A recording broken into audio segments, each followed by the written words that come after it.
Ассаламу алейкум, Москвадагы туугандар, өзгөчө машина айдагандар, матис айдагандар, такси айдагандар.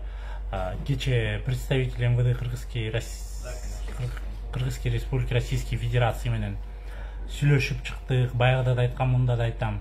Баягыдай курьер болуп, чөп ташып, то есть биздин сөз менен наша ташыгандардын саны 2019 жылы 100 болсо, 2021 жылы уже азыр жарым жылдын ичинде 196 адам кармалыптыр.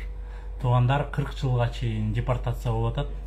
12 жылдан 12 жылга чейин укугуңардан ажыратылып атасыздар.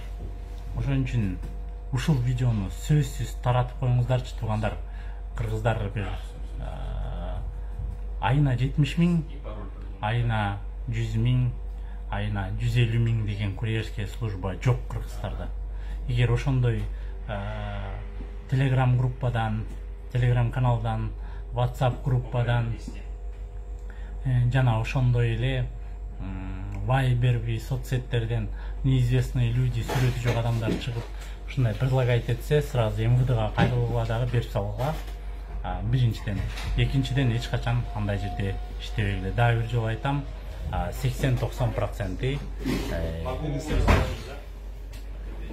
неме 90% таксисттер экен. Ошол баарыңыздарга салам алейкум, ошону айтып коеюн дедик. Анан бөлөк вопростор болсо дагы буюрса чыгарып турабыз. Ушул видеону бөлүшүп койгула туугандар.